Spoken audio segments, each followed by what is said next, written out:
Welcome back dear students. We were studying history of class 8। हमारे chapter का name था from trade to territory the company establishes power. यानी जो east India company थी उसने किस तरीके से व्यापार से लेकर और टेरिटरी पर देश की ज़मीन पे पावर इस्टेब्लिश किया। पहले तो व्यापार को अपने कब्ज़े में किया, उसके बाद यहाँ की टेरिटरी को अपने कब्ज़े में कर लिया। वो जिस समय इंडिया में आए थे तो उनका कोई ऐसा मोटिव, कोई ऐसा उद्देश्य नहीं था कि वो यहाँ पॉलिटिकल कंट्रोल करें। लेकिन जब उन्हें लगा कि उनके व्यापार में पॉलिटिकल जो वहाँ के लोकल रूलर्स हैं, नवाब्स हैं, वो बाधा बन रहे हैं, अड़चन बनकर आ रहे हैं, तब उन्होंने सोचा कि क्यों ना हम यहाँ की पॉलिटिकल व्यवस्था पे भी अपना नियंत्रण कर लें, कंट्रोल कर लें। तो पहले हमने स्टार्ट किया था इस चैप्टर को ईस्ट इंडिया कंपनी के से। ईस्ट इंडिया कंपनी एक इंग्लैंड की कंपनी थी जिसने अपनी क्वीन एलिजाबेथ से एक इजाज़तनामा लिया था कि इंग्लैंड की केवल यही कंपनी ईस्ट से व्यापार कर सकती है, बाकी और दूसरी कंपनी ईस्ट इंडिया कंपनी का कोई कंपटीशन नहीं कर सकती। ये केवल इंग्लैंड तक ही लागू होता था। इंग्लैंड के अलावा जितने यूरोप के देश थे, जैसे डच लोग थे, फ्रेंच थे, पोर्टुगीज़ थे, इन पर ऐसा कोई कानून नहीं था कि ये ईस्ट इंडिया कंपनी का कंपटीशन नहीं कर सकते। इन लोगों को पूरा राइट था कि ये भी ईस्ट से जा कर के व्यापार कर सकते हैं। जब इन सभी लोगों की एक ही डिमांड थी, एक ही चीज़ों की डिमांड थी, लाइक पेपर, क्लॉव्स, कार्डेमम, और इन्हीं चीज़ों को ये अपने मार्केट्स में बेचते थे, तो उनका कंपटीशन बढ़ा, आपस में कंपटीशन बढ़ा तो राइवल हुआ, झगड़े हुए, कॉन्फ्लिक्ट हुए। तो एक दूसरे से ख़ुद को बचाने के लिए वो अपने हथियार अपने साथ रखने लगे, और जो उनका ट्रेडिंग पोस्ट था, व्यापार का अड्डा था, उसको सुरक्षित रखने के लिए एक दूसरे से फोर्टिफिकेशन करने लगे, किलेबंदी करने लगे। जब ये बात लोकल नवाब्स को, रूलर्स को पता चली तो उन्हें ये बात पसंद नहीं आई, क्योंकि ये उनकी ज़मीन पे कोई दूसरा कुछ निर्माण करे, कुछ कंस्ट्रक्ट करे, तो ये लोकल नवाब और कंपनी के बीच कॉन्फ्लिक्ट होना शुरू हो गया। तो जो ईस्ट इंडिया कंपनी थी उसने बंगाल में ट्रेड 1651 में शुरू किया। जैसे जैसे उसका ट्रेड बढ़ता गया तो उसने अपने कुछ ट्रेडर्स और मर्चेंट्स को अपने साथ लाकर सेटलमेंट शुरू कर दिया, यहाँ पर उनको भी बसा लिया। और जो मुग़ल ऑफिशियल्स थे उनको रिश्वत देकर ज़मींदारी राइट ले लिया 3 गाँवों पर, क्योंकि वो चाहते थे कि वो अपना इकोनॉमी को अच्छे से एक्सपेंड कर सके, अपने व्यापार को अच्छे से बढ़ा सके। तो इसीलिए वो थोड़ा पॉलिटिकल कंट्रोल चाहते थे। अपने ऊपर से लगाए जाने वाले जो उन पर टैक्स होते थे व्यापार कर, उन्हें भी हटवाना चाहते थे। तो उन्होंने कैसे कैसे करके जो मुग़ल रूलर थे औरंगज़ेब, उनसे एक शाही आदेश इशू करवा लिया कि वो ड्यूटी फ्री ट्रेड करेंगे, यानी बिना टैक्स दिए हुए ट्रेड करेंगे, तभी उनका व्यापार अच्छा चल पाएगा। ये फरमान केवल ईस्ट इंडिया कंपनी के लिए था, लेकिन बाकी जो दूसरे प्राइवेट ट्रेड करने वाले जो उसी के ऑफिशियल्स थे, उन पर ये कानून ऐसा नहीं था, उनको टैक्स देना होता था, बट उन्होंने भी समय के साथ इनकार कर दिया। तो इस तरीके से जो बंगाल के नवाब थे, उनका जो रेवेन्यू का राजकोष था वो लॉस में चला गया। तो ये एक कॉन्फ्लिक्ट की शुरुआत हुआ कंपनी और बंगाल के नवाब के बीच। बंगाल के नवाब काफ़ी पावरफुल नवाब थे, जैसे मुर्शीद कुली खान, अलीवर्दी खान, सिराजुद्दौला। क्योंकि औरंगज़ेब की डेथ के बाद जितने भी लोकल नवाब्स थे वो अपनी अपनी पावर और अथॉरिटी को बढ़ाना चाहते थे। इसी तरीके से ये सब 3 नवाब थे जो कि काफ़ी पावरफुल थे, और इनमें से सिराजुद्दौला के टाइम में कंपनी के साथ कॉन्फ्लिक्ट काफ़ी ज़्यादा हुआ, और उस कॉन्फ्लिक्ट का रिज़ल्ट हुआ बैटल ऑफ पलासी। पलासी की लड़ाई हुई, और इसका रीज़न ये था कि जो रूलर्स थे, जो नवाब थे, उनका कहना था कि कंपनी उनको नुकसान पहुंचा रही है, उनकी अथॉरिटी को कमज़ोर कर रही है। और कंपनी का ये कहना था कि ये जो रूलर्स हैं हमसे टैक्स ले करके, हमसे ड्यूटी की डिमांड करके जो ये हमसे लेना चाहते हैं, वो एक अनजस्ट है, अन्यायिक है, सही नहीं है, और इस तरीके से हमारा व्यापार नहीं चल पाएगा। हमारा व्यापार अच्छा तभी चल सकता है जब हम पर टैक्स ना लगाया जाए। ये जो कॉन्फ्लिक्ट था, मतभेद था कंपनी में और नवाब के बीच, इसका रिज़ल्ट हुआ कि बैटल ऑफ पलासी हुई और 1757 में, और इसमें नवाब सिराजुद्दौला की हार हुई, क्योंकि अंग्रेज़ एक ऐसा कठपुतली रूलर बिठाना चाहते थे जो उनके मन मुताबिक काम करे और उनके ट्रेड में, उनके व्यापार में कोई बैरियर, कोई बाधा ना बने। तो इसलिए उन्होंने सिराजुद्दौला के ही कमांडर मीर जाफ़र को उनके ख़िलाफ़ भड़का दिया, और ऐसा कहा कि तुम इस युद्ध में हिस्सा नहीं लो, और अगर सिराजुद्दौला को क्रश कर दिया जाता है, उसके शासन को हटा दिया जाता है, तो तुम्हें नवाब बना दिया जाएगा। इस लालच में आकर के मीर जाफ़र ने नवाब सिराजुद्दौला का साथ नहीं दिया, और ये सिराजुद्दौला की हार हुई। ये जो पलासी की लड़ाई है बहुत फेमस है, क्योंकि ये ईस्ट इंडिया कंपनी की एक पॉलिटिकल कंट्रोल को लेकर सबसे पहली बड़ी जीत थी। उसके बाद इन्होंने कठपुतली नवाब बिठाए। मीर जाफ़र बिठाया। मीर जाफ़र जब इनके अकॉर्डिंग काम नहीं किया तो इन्होंने मीर कासिम को बिठाया। जब मीर कासिम भी इनके अकॉर्डिंग काम नहीं किया तो लड़ाई हो गई मीर कासिम में और कंपनी के बीच, जो कि बक्सर की लड़ाई हुई 1764 में। फिर उन्होंने अगेन मीर जाफ़र को बिठा दिया और फिर उन्हें कहा कि 5 लाख एवरी मंथ, हर मंथ देने के लिए, एज अ कंपनी के खर्चों को चलाने के लिए। लेकिन तब भी इनका मन नहीं भरा। इन्हें ऐसा लगा कि इतने खर्चे से इनकी पूर्ति नहीं हो पाएगी। तब इन्होंने ये सोचा कि क्यों ना हम खुद ही नवाब बन जाएं। तो इन्होंने मुग़ल एम्परर से दीवानी का राइट ले लिया, यानी कि उन प्रोविंसेस की, बंगाल प्रोविंस की प्रांत की मिनिस्ट्री ले लिया वहाँ की, और वहाँ पे पूरा कंट्रोल कर लिया। इससे उनका सारा खर्चा यहीं से पूरा हो जाता था। उन्हें ब्रिटेन से कुछ भी लाने की ज़रूरत नहीं पड़ती थी यहाँ की चीज़ों को ख़रीदने के लिए। अब जो ये कंपनी के ऑफिशियल्स थे, इन्होंने बहुत सारा धन संपत्ति इकट्ठा कर लिया यहाँ पर नवाब बन के। तो इन्हीं लोगों को नवाब कहा जाता था ब्रिटिश की सोसाइटी में। यहाँ तक हमने पढ़ा था कल। आज हम पढ़ेंगे कि कंपनी रूल एक्सपेंड्स, कंपनी का जो शासन था किस तरीके से फैलता गया, यानी बंगाल से शुरू हुआ पॉलिटिकल कंट्रोल और फिर किस तरीके से पूरे इंडिया में धीरे धीरे फैलता गया। क्या उन्होंने ऐसी टेक्निक अपनाई जिसके ज़रिए वो पूरे देश पर काबिज हो गए। If we analyze the process of annexation of Indian states by East India Company from 1757 to 1857, certain key aspects emerge. अगर हम एनालाइज करते हैं जो प्रोसेस ऑफ एनेक्सेशन है, कब्ज़ा करने का जो प्रक्रिया है अंग्रेज़ों का, उसको हम एनालाइज करते हैं 1757 से 1857, तो कुछ की एस्पेक्ट्स, कुछ मेजर चीज़ें उभर कर सामने आती हैं जिससे हमें पता चलता है कि उन्होंने किस तरीके से कंट्रोल किया।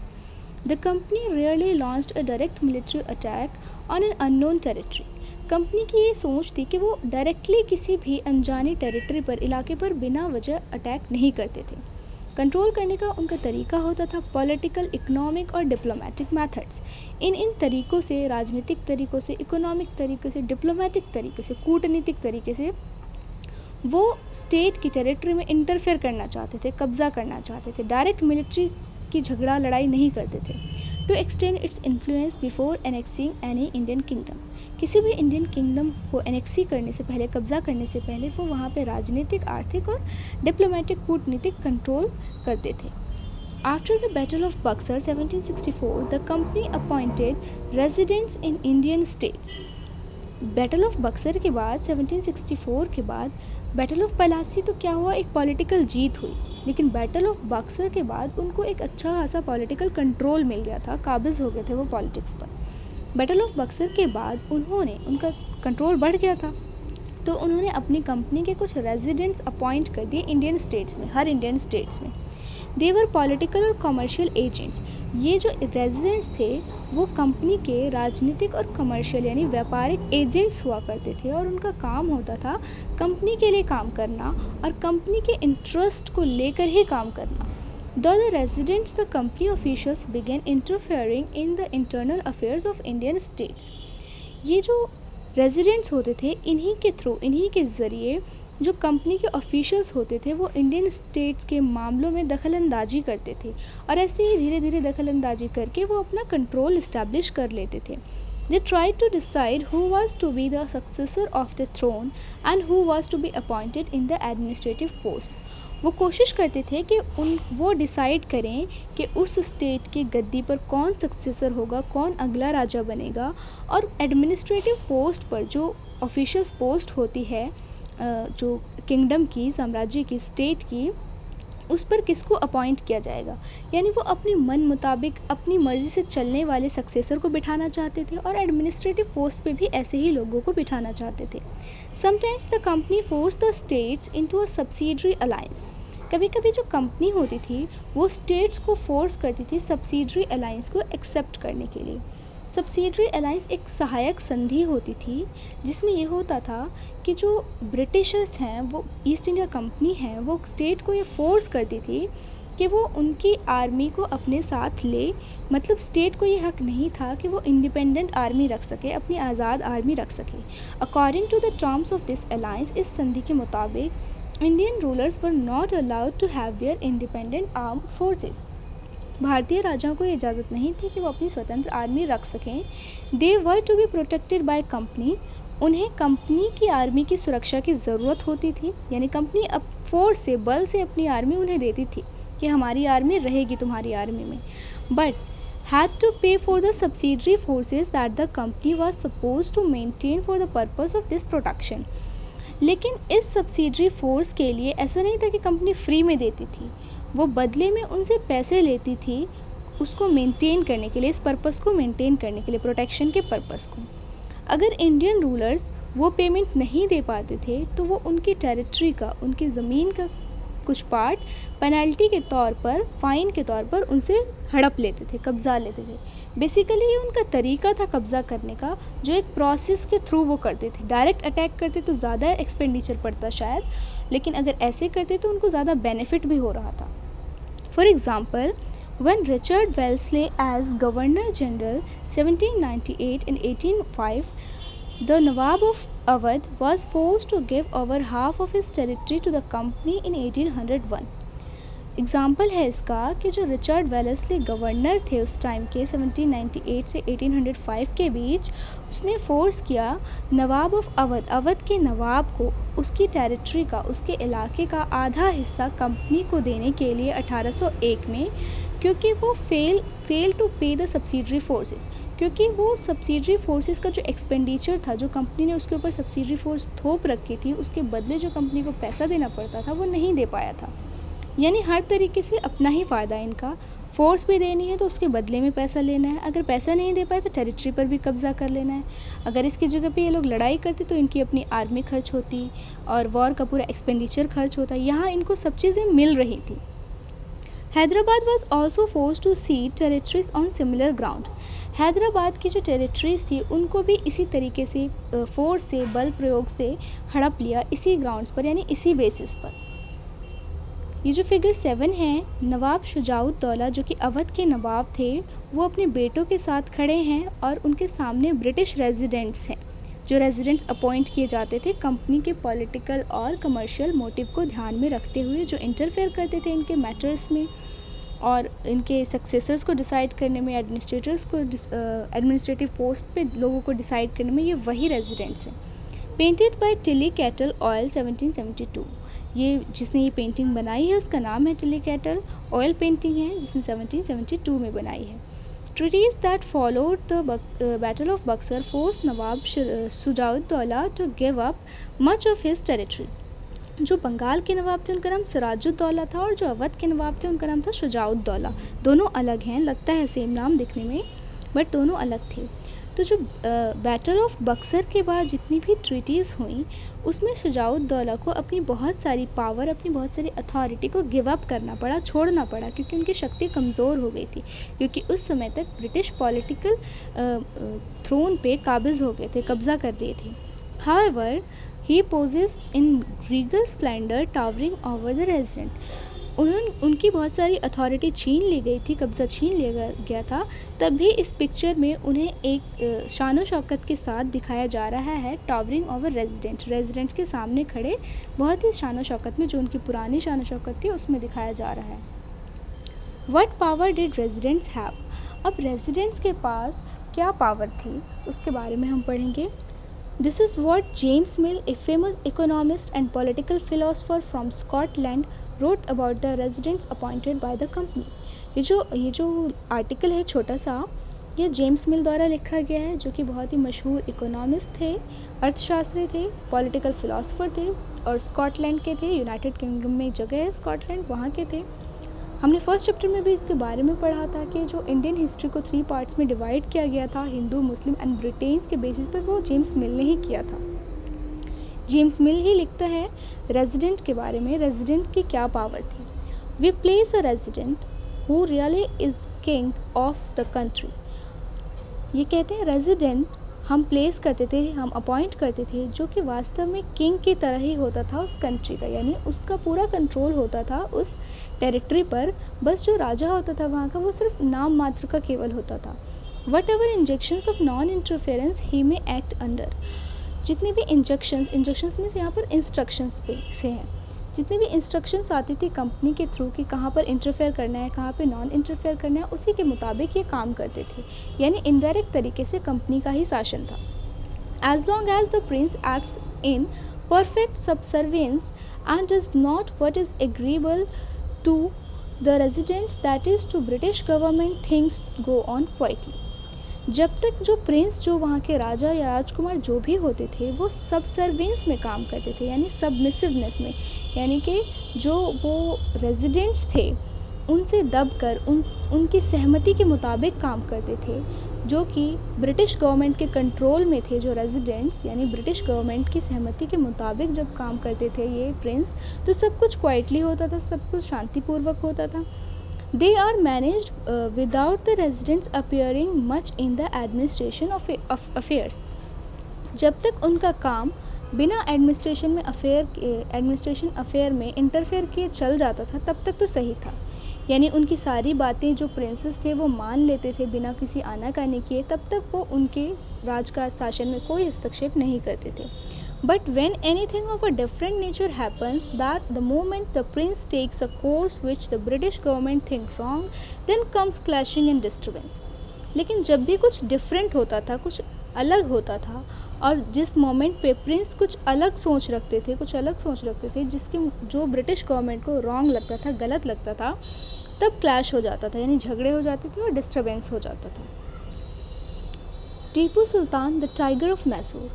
टीपू सुल्तान मैसूर के सुल्तान थे और इन्हें टाइगर ऑफ मैसूर भी कहा जाता है, शेर मैसूर भी कहा जाता है। क्यों शेर मैसूर कहा जाता है, इसके पीछे की क्या स्टोरी है वो हम पढ़ेंगे अभी आगे। द कंपनी रिजॉर्टेड, ये है Tipu Sultan. The company resorted to direct military confrontation when it saw a threat to its political और economic interest. This can be illustrated with the case of the southern Indian state of Mysore. जब company को ऐसा लगता था कि उसका जो interest है, पॉलिटिकल और इकोनॉमिक इंटरेस्ट है, वो खतरे में है, बहुत ज़्यादा खतरे में है, तब वो मिलिट्री कॉन्फ्रंटेशन करने से, यानी मिलिट्रिकल लड़ाई करने से बाज नहीं आती थी। वैसे तो हमने पढ़ा है कि वो कोशिश करते थे कि मिलिट्री कॉन्फ्रंटेशन ना करें, इनडायरेक्ट तरीके से रेजिडेंट्स को अपॉइंट करके पॉलिटिकल और इकोनॉमी पर अपना कंट्रोल बना कर रखें। लेकिन जब उन्हें लगता था कि वो उनका पॉलिटिकल और इकोनॉमिक इंटरेस्ट ज़्यादा खतरे में है, तो वो मिलिट्री कॉन्फ्रंटेशन करते थे। This can be illustrated with the case of southern Indian state Mysore. इसको हम समझ सकते हैं उस केस से जो कि एक मैसूर है, सदर्न इंडियन स्टेट है, इंडिया का साउथर्न स्टेट है, उसके केस से समझ सकते हैं। Mysore had grown in strength under the leadership of powerful rulers like Haidar Ali, ruled from 1761 to 1782, and his famous son Tipu Sultan ruled from 1782 to 1799. Mysore बहुत ही मजबूत बना, बहुत ही पावरफुल बना जब वो किसकी लीडरशिप में था, हैदर अली और उनके फेमस बेटे टीपू सुल्तान की लीडरशिप में था। यानी इनके शासनकाल में मैसूर बहुत ही स्ट्रेंथन और बहुत ही पावरफुल, मजबूत बन गया। जो हैदर अली थे, इनका शासनकाल था 1761 से 1782 तक, और उनके बेटे टीपू सुल्तान का था 1782 से 1799 तक, यानी अपने फादर के बाद कैरी ऑन किया टीपू सुल्तान ने। Mysore controlled the profitable trade of the Malabar coast where the company purchased pepper and cardamom.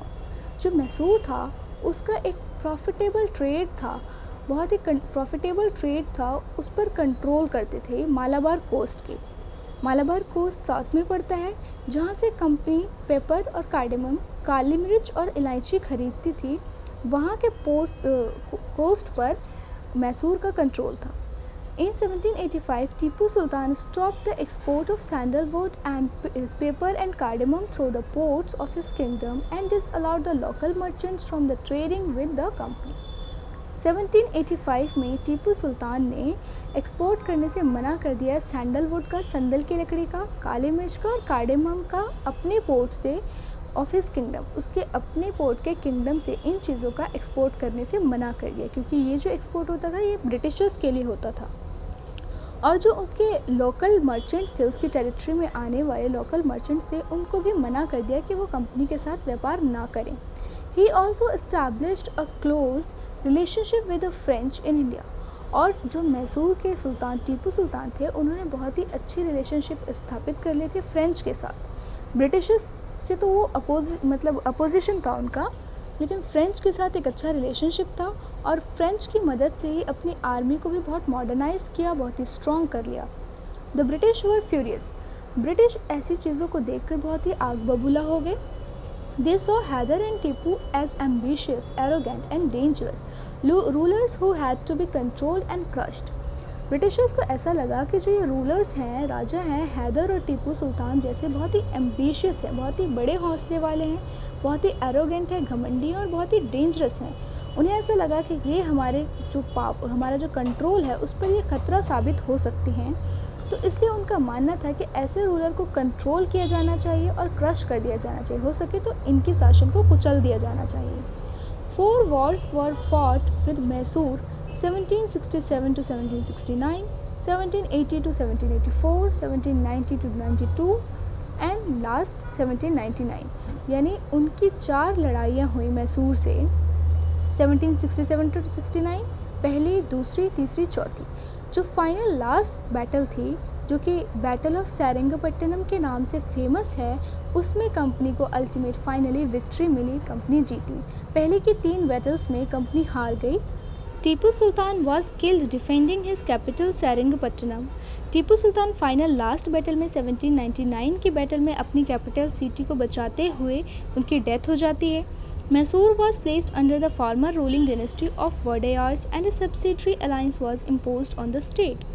अब जब टीपू सुल्तान की डेथ हो जाती है तो मैसूर को पहले वाली रूलिंग डायनेस्टी, टीपू सुल्तान से पहले वाली जो रूलिंग डायनेस्टी थी वडेयार्स, उसके अंडर दे दिया जाता है और उस डायनेस्टी पर सब्सिडरी अलायंस की संधि जो है वो थोप दी जाती है। ये वही संधि है जिसके थ्रू वो एनेक्सी करते हैं, कंट्रोल करते हैं, जिसमें उनका प्रॉफिट भी होता है, कोई लड़ाई कोई लॉस नहीं होता और उनका कंट्रोल भी बढ़ जाता है। वही संधि अगेन मैसूर पर भी थोप देते हैं। ये जो पिक्चर है figure 10, Tipu's toy tiger, Tipu Sultan का एक टाइगर वाला खिलौना है। This is a picture of a big mechanical toy that Tipu possessed. ये जो पिक्चर है ये एक बड़े मशीनी खिलौने की है जो कि टीपू सुल्तान की थी। You can see a tiger Mouling A European soldier. तुम देख सकते हो इस पिक्चर में कि टाइगर कुचल रहा है यूरोपियन सोल्जर को। When its handle was turn, European soldier दिखाया गया है, इसकी हैट और ये शूज़ और इसकी ड्रेस ये शो कर रही है। When its handle was turn the toy tiger roared and soldier shrieked. जब इस टॉय का हैंडल को टर्न ऑन किया जाता है, चलाया जाता है, तो जो ये टाइगर है वो रोर करता है, दहाड़ता है और जो सोल्जर है वो श्रीक करता है, चिल्लाता है। ऐसा लगता है कि टाइगर जो ये शेर है वो सोल्जर को खा रहा है। This toy tiger is now kept in the Victoria and Albert museum in London. ये जो खिलौना रूपी जो टाइगर वाला एक इंस्ट्रूमेंट है वो अब लंदन के विक्टोरिया के अल्बर्ट म्यूजियम में रखा हुआ है। The British took it away when Tipu Sultan died defending his capital city Seringapatam 4 मई 1799। ब्रिटिशर्स इसे अपने साथ ले गए जब टीपू सुल्तान को हराकर उसकी मौत कर दी कैपिटल सेरिंगपट्टनम में 4 मई 1799 को। Figure 9, Cornwallis receiving the sons of Tipu Sultan as hostages painted by Daniel Orme 1793। Daniel ऑर्मे ने ये पेंटिंग बनाई है 1793 में। इसमें दिखाया गया है कि कॉर्नवालिस जो है वो टीपू सुल्तान के बेटों को बंधक बना करके ले रहा है अपने पास। The company forces were defeated by Hyder Ali and Tipu Sultan in several battles. पहले की 2 लड़ाइयों में जो कंपनी फोर्सेस थी उसमें हैदर अली और टीपू सुल्तान के द्वारा कंपनी को हरा दिया गया।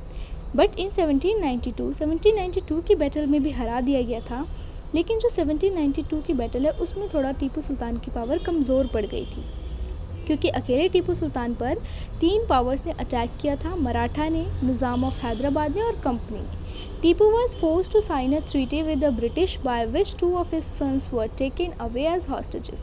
इसमें टीपू सुल्तान पर दबाव डालकर एक ट्रीटी साइन करवाई गई, एक संधि साइन करवाई गई, जिसमें ब्रिटिशर्स ने ये कहा कि उनके दोनों बेटे को बंधक बना करके वो अपने पास ले लेंगे। British painters always like painting scenes that showed the Triumph of British power. जो ब्रिटिश के पेंटर्स थे उन्हें ऐसी पेंटिंग्स बनाने का बहुत शौक था जिसमें वो ये दिखाते थे कि ब्रिटिश ट्रायम्फ कर रहा है, ब्रिटिश जीत रहा है, यानी ब्रिटिशर्स की विक्ट्री को दिखाने वाली पेंटिंग्स बनाने का उन्हें बहुत शौक था। वो उन्हें एज अ यादगार अपने पास रखना चाहते थे। अब हम टीपू की लीजेंड के बारे में पढ़ेंगे। क्या है वो किंवदंती, क्या है वो कहानी जिससे टीपू सुल्तान का नाम शेर मैसूर के साथ जोड़ा जाता है। Kings are often surrounded by legend and their powers glorified through folklore. अक्सरतर जो राजा होते थे वो उनका जीवन लेजेंड से घिरा होता था, यानी कहानियों से घिरा होता था, और उनकी शक्तियों को ग्लोरीफाई किया जाता था, बहुत ही बढ़ा चढ़ा कर दिखाया जाता था किस्सों वगैरह में। क्योंकि फोक फेयर और लेजेंड्स काफ़ी फेमस है इंडियन हिस्ट्री में, क्योंकि जो इंडियन हिस्ट्री है वो ज़्यादातर फैक्चुअल और किताबी कम है। क्योंकि हमारे यहाँ इतना चलन नहीं था कि हम अपनी हिस्ट्रीज़ को बहुत ज़्यादा नोट करके रखें, डेटा में बना करके रखें। ये जो चलन है ये ब्रिटिशर्स के आने के बाद हुआ। हम इससे पहले अपने इतिहासों को ऐसे जन सामान्य भाषाओं में याद करके रखते थे। इसी तरीके का एक फोक फेयर है, एक किस्सा है टीपू सुल्तान के बारे में। Here is a legend about Tipu Sultan who became the ruler of Mysore in 1782, जो मैसूर के रूलर बने 1782 में। It is said that once he went hunting in the forest with a French friend. ऐसा कहा जाता है कि एक बार वो शिकार के लिए जंगल गए अपनी जो फ्रेंच फ्रेंड के साथ। हमने पढ़ा है कि फ्रेंच के साथ उनके अच्छे रिश्ते थे, तो फ्रेंच फ्रेंड के साथ वो जंगल गए शिकार के लिए। There he came face to face with a tiger. और वहाँ पे उनका आमना सामना हो गया एक शेर से। His gun did not work and his dagger fell off to the ground. उस समय उनके गन काम नहीं कर पाए और जो डैगर था उनके हाथ में वो ग्राउंड में गिर गया, ज़मीन में गिर गया। वो उस टाइम निहत्थे हो गए, बिना हथियार के हो गए। He battled with the tiger unarmed until he managed to reach down and pick up the dagger.